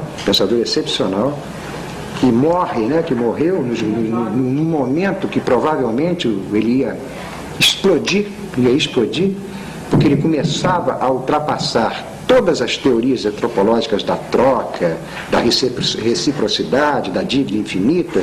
Ele começava a entrar numa linha fantástica de pensamento, né? E ainda assim nós conhecemos a arqueologia da violência, a sociedade contra o Estado, né? Textos lindíssimos, né? Fantásticos. que mostram, né, uma maneira de pensar a vida, mas que evidentemente a subjetividade humana não suporta. Quando Clash diz, por exemplo, que a guerra no primitivo tem um objetivo. Qual é? Produzir o quê? Liberdade. Né? São coisas que nós humanos não vamos compreender. Nós humanos solicitamos a paz, né? Sem, por exemplo, entender que a paz é uma invenção do Estado. Nós não entendemos o que são os movimentos da história.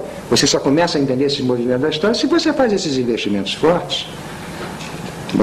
Ligando Pierre Clash ao cinema, o Kurosawa, né? Liga Pierre Clash ao Kurosawa. Kurosawa é muito parecido com Pierre Clash. Ele entendeu muito bem o problema do campo social, entendeu muito bem o que é o problema da guerra, por exemplo, que é o centro da obra do Pierre Clash. O Kurosawa diz que ele foi fazer cinema porque ele foi de uma certa maneira espinosista. Ele verificou que no Japão, numa época da história do Japão, houve um encontro terrível. O Estado se encontrou com os camponeses japoneses. E na hora que esse encontro se dá, ele descobre que os japoneses diminuíram 20 centímetros. Não sei se vocês entenderam. O Estado, quando chega, é barra pesadíssima. Diminuíram 20 centímetros. Por quê? Porque houve um mau encontro. É exatamente isso que Spinoza está dizendo. Nós temos que entender a natureza para produzir os encontros que vão fortificar as nossas vidas. O encontro com o Estado levou a isso. Aqui nós provavelmente não diminuímos 20 centímetros em termos quantitativos de extensão, mas diminuímos 20 centímetros em termos de intensidade. Né? Não há nada mais que se queira no campo social em que nós vivemos do que fazer baixas de intensidade. Diminuir a produção da vida, a potência da vida. Exemplo clássico brasileiro, exemplo clássico a nossa universidade. A nossa universidade não é uma universidade para produzir pensamento. A única coisa que se produz na universidade é obediência. Se ensina o estudante a obedecer. Tanto que eu luto com muitos dos meus alunos, né, eles sabem disso, eu luto muito com eles, quando eles começam a dizer para mim, eu não suporto mais, eu digo, não, aguenta a barra. Aguenta a barra. Pega esse diploma. É um instrumento de guerra. Instrumento de guerra. Porque a universidade só passa isso para nós. Quando você começa a verificar aulas em que a questão passa a ser o pensamento, o estudante fica inteiramente surpreendido. Ele não está habituado, ele não está formado para isso, porque desde os 3 anos de idade ele não para de receber essas forças constituintes de marcas e sinais. Em linguagem literária, o que se produz é produzir um homem dos hábitos, um homem que tem um conjunto de hábitos e julgue que aquele conjunto de hábitos que ele tem é a natureza dele. Então é preciso passar uma força, sobretudo a literatura é muito bonita para isso, de estranhamento. Abrir uma espécie de buraco onde você começa a verificar que sua natureza não é o seu conjunto de hábitos. Né? Quando a gente lê o Michel Foucault, a gente fica muito surpreendido por causa dessas coisas. O Foucault, quando vai pensar o homossexualismo grego, diz o homossexualismo grego não tem nada a ver com o homossexualismo do Ocidente. Se vocês quiserem articular o homossexualismo do Ocidente com o homossexualismo grego, vocês não vão entender nada. Aí o homem do hábito diz assim, ficou um louco. Aí o Foucault diz, sou. Porque é preciso ser louco para vencer os hábitos. Por isso que a loucura não para, a loucura e a literatura, a loucura e a arte, a loucura e a filosofia não param de ser perseguidas pelas forças repressivas do campo social, psiquiatria, etc. Porque é exatamente isso, para produzir esse mundo novo, é preciso correr um risco muito grande. Correr um risco de pensamento. Ir aqui é de uma beleza incrível. E isso é o pensamento, não naquilo que é real, e não naquilo que é possível. A questão do pensamento é produzir o impossível. Produzir o impossível, produzir o impensável. É exatamente o que Nietzsche fez. É exatamente o que Spinoza fez. E além de todos os limites que nos foram dados por Kant para o pensamento. Não é transgredir, é muito mais do que transgredir, é produzir exatamente o novo, produzir a impossibilidade. Professor, quando Bergson pensa a intuição com a intuição do outro, Intuição? do outro, captação do outro, Está falando outro. ele seria, nesse caso, um mensageiro? Forma nenhuma. Não é questão assim que você está colocando. Porque quando você vai pensar o Bergson, há 3 ideias em Bergson, são as ideias principais. É a intuição, o elan vital e a duração. Você não vai entender a intuição de Bergson sem entender a duração de Bergson. A grande questão dele é a duração. E a duração é exatamente isso que eu estou dizendo com as diferenças bergsonianas, mas é exatamente isso que eu estou dizendo, ou seja, o pensamento não se constitui pelo outro de forma nenhuma. Se o pensamento se constitui pelo outro, é exatamente as forças de fora que estão te constituindo. A intuição não é isso. Não é isso. Em Bergson as linhas são muito diferentes, ouviu, Miriam? Bergson não é como Spinoza. O Bergson está pensando a vida como elan vital e a matéria. Ele está pensando essa relação que está aqui. E a vida não se constitui enquanto pensamento pelas leis da matéria, ela se constitui por ela mesma. Certo? Mas eu não vou desviar para o Bergson, que a gente sairia do Spinoza, né? Mas procura rever essa questão da intuição do Bergson, ligar a durée, a duração, que você vai entender bem o que ele está falando. E se aproxima muito disso que eu estou dizendo do Spinoza. São pensadores malditos que atravessam a história. Ainda que o Bergson seja maldito, muito interessante, que era da Academia Francesa, né? Muito estranho, mais estranho dos malditos. Aliás, ver o retrato do Bergson, você já disse, só pode ser um maldito, porque isso não é um homem, isso é uma loucura aquilo dali, né? Agora, esses pensadores, é exatamente o que é a filosofia. Ou a filosofia é um acerviçal das epistemologias, das teorias das ciências, ou a filosofia está trazendo alguma coisa de novo. E isso eu não paro de dizer sempre, né, para aqueles que estão estudando filosofia: olha, o nosso risco é muito grande. Ou nós vamos ser meros serviçais do Estado e somos, né, praticantes de opressão. Filosofia é simultaneamente a produção da liberdade, a produção do pensamento, a produção da ciência, a produção da arte, a produção da vida. O que eu estou dizendo para vocês, então, em termos de terceiro gênero de conhecimento, ou em termos de liberdade, ou nessa questão que você me colocou, é que, segundo Spinoza, a vida talvez ainda não tenha começado nesse planeta. Que coisa! Que coisa! Que só tolo não sabe disso. Só quem não quiser pensar, né? O que é as nossas vidas. A verdade é que nossas vidas são vidas determinadas pela consciência. As nossas vidas se tornam tão pesadas, tão opacas, tão insuportáveis, que a gente fica pedindo a morte, pelo amor de Deus. E aí damos meios para Freud pensar instinto de morte. Mas essa tolice. Mas é porque é a fadiga, a insuportabilidade, opressão o tempo inteiro.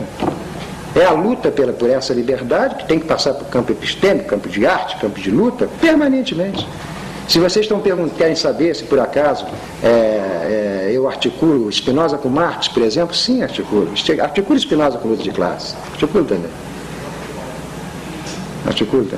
Você articula Spinoza com Jung? Jung? Ah, demais. Demais. A Jung? Não.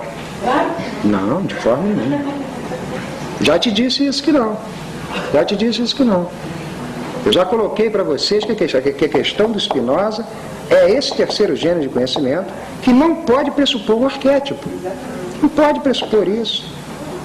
Se você partir de um pressuposto arquetípico como constituinte de tudo, da subjetividade, você está partindo de um anterior às forças. Eu não estou dizendo que o Jung não é um grande pensador. Inclusive foi Jung que fez grandes combates a certas tolices freudianas. Foi ele. Passa linhas um pouco diferenciais. Eu, se tivesse que escolher entre Freud e Jung, eu ficava com Jung, né? Passa um imaginário muito bonito, mas não é exatamente isso que é Spinoza. Não. Spinoza é um negócio de bomba, é violência.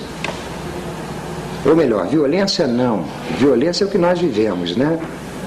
Violência é o mundo em que nós vivemos. Ou para você, Fassbinder não é violento. Ele não. Fassbinder não. Violento é o que nós vivemos. Violento é a tolice que nós vivemos. Quando Fassbinder passa aquele cinema que o homem não tolera por causa da moralidade do homem, ele está passando uma força espinosista ali muito grande. Mostrando que tolices nós vivemos. À espera de quê? Não? Beleza. Termino ou não? As leis da natureza são imutáveis, né? Olha, a palavra imutável é equivocada. Por quê? Porque o que Spinoza chama de lei da natureza são encontros de corpos. Não há uma lei, há encontros. Determinados corpos se encontram e aquele encontro é regido por leis férreas e necessárias.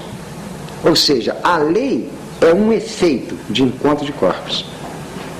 Não há lei primeiro, depois encontro de corpos. Porque aí você está esperando um Deus que fez a lei para ver encontros de corpos. Não, os encontros de corpos geram as leis.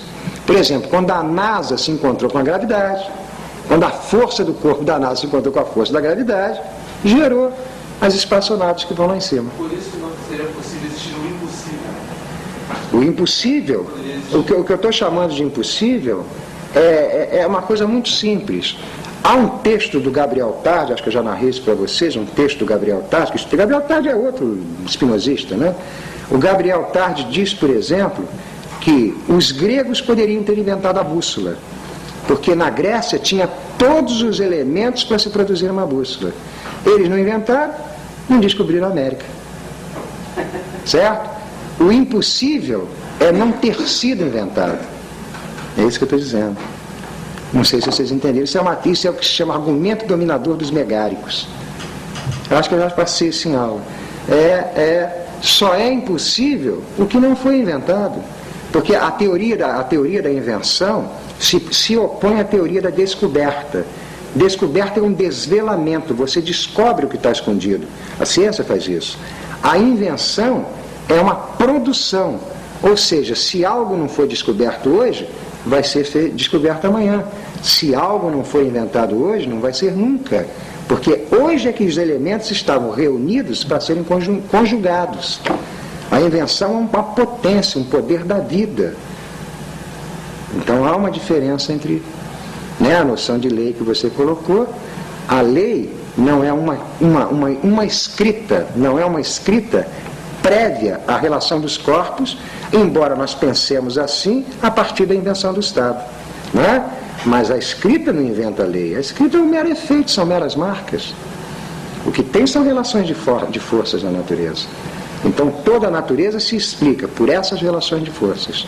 Não adianta você querer ultrapassar isso. Exemplo, a entropia, segundo o princípio da termodinâmica, é uma realidade da física. Está aí. Está aí a entropia, né, que caminha, né, para o fim calorífico, né? E a vida é o quê? É nega-entropia. A vida é exatamente a negação de entropia. A vida, para se dar esse planeta, o que a vida teve que entender primeiro? A entropia. Porque isso é intransgredível, a natureza não é transgredível. Transgride-se as leis dos homens ou do social. Na natureza, não. Você pode colocar isso em geral. Nesse geral, você pode dizer que neste momento, neste lugar, você tem um sistema que permite isso. Mas, na verdade, você tem totalidade do universo, a entropia. Sim, isso daí é mais ou menos a teoria dos mundos possíveis do Leibniz, que se aproxima do que Spinoza está dizendo. Certo, em outro tipo de mundo, outros acontecimentos, outras relações de corpo, né, outras questões. Se você tomar a totalidade... O Spinoza não pensa a totalidade. Ele não tem um universo fechado.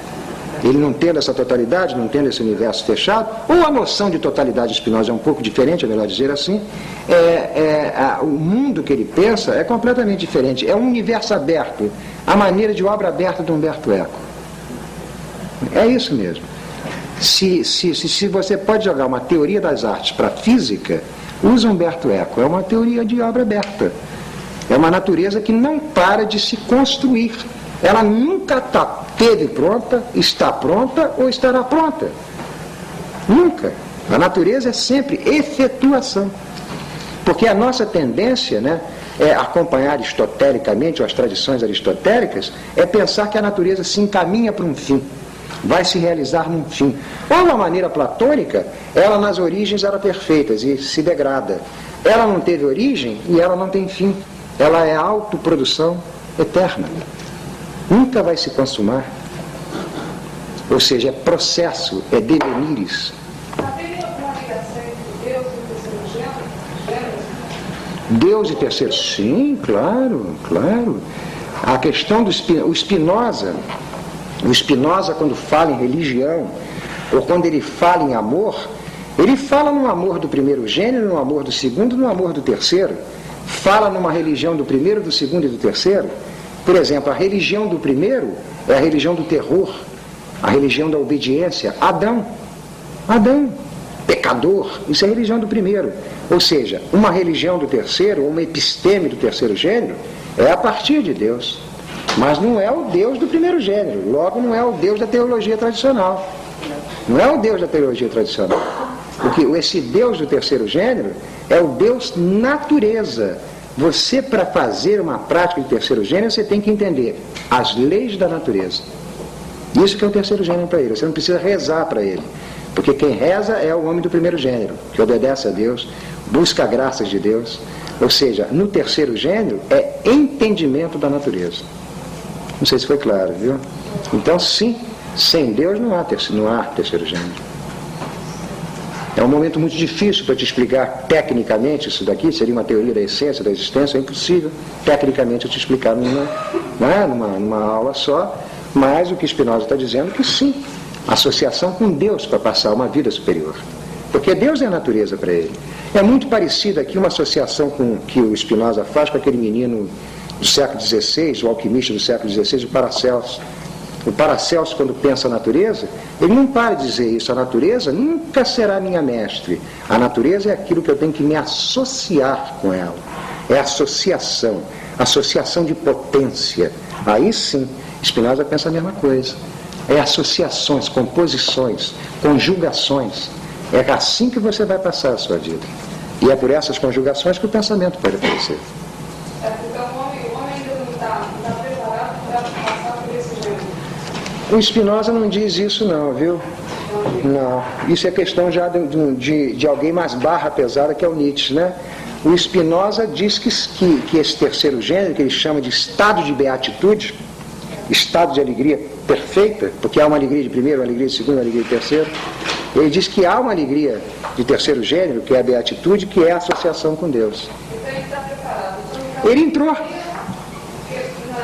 você falou que Deus não cria, ele Produz, né? produz. É. No terceiro gênero aí ele não cria. Não, filha, veja bem, porque eu comecei por utilizar a categoria de criação, a ideia de criação, sob os atributos da teologia tradicional. Foi assim que eu utilizei. Ideia de criação mais atributos de teologia tradicional. Agora eu já estou falando em criação, atributos, terceiro gênero de conhecimento. Certo? Criação agora está sendo pensada como uma coisa diferente. Porque para Spinoza, o puro fato de Deus criar uma natureza, olha só que coisa bonita. A teologia tradicional nos diz, Deus criou uma natureza. Ora, se Deus criou uma natureza, significa que antes dele ter criado, não existia essa natureza. Ele criou num dado momento, então a natureza aparece num dado momento. Antes da natureza ter sido criada por Deus, ela não existia. Significa então que Deus muda de opinião. Porque ele passou a não concordar mais com o que existia antes, produz uma coisa nova. É um Deus impotente, o Deus da teologia tradicional, que muda de ponto de vista. É isso que ele está combatendo. Combatendo um Deus impotente que muda de ponto de vista. E é esse que é o Deus criador.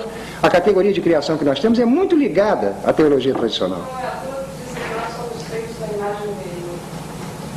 Nós fomos feitos à imagem dele? Para passar o terceiro gênero. Olha, eu acredito que está certo. Fomos feitos à imagem desse Deus que está aí. Impotentes como ele. Exatamente. Aí você tem uma coisa muito bonita que você colocou, a questão do catecismo, né? Nós fomos feitos à imagem e à semelhança de Deus. E o que é o demônio? O que é o demônio? O demônio é aquele que mantém a imagem, logo a estética, mas perde a semelhança, logo a ética. Spinoza é o demônio. É belo como Deus, mas é um terror demoníaco, porque ele está passando todo um pensamento da natureza. Provavelmente Spinoza era um associado, não foi, né? Mas se associaria a feiticeiras, a bruxas, certo? E aí feiticeiras e bruxas não seriam seres mágicos e religiosos, não. Seriam pensadoras da natureza. Aí leiam Michelet. Vocês vão pegar um espinosista. Leiam lá que vocês vão ver. Deixa eu termino, continuo, ou tem mais perguntas? Né? Senão vai virar isso daqui chamada dívida infinita, né? Vai toda a vida. Hein? Olha, eu vou terminar, mas ao terminar eu vou passar a palavra para a Miriam, né? Acho que é a Miriam que vai falar, em relação à questão não sei nem bem o que ela vai falar, né? É sobre a questão do Rosa Cruz, né? Que ela iria colocar, me parece que em relação a Spinoza, etc. Né? Aí eu passo para o público, né? Faço parte disso junto com vocês. Então, muito obrigado. Hein?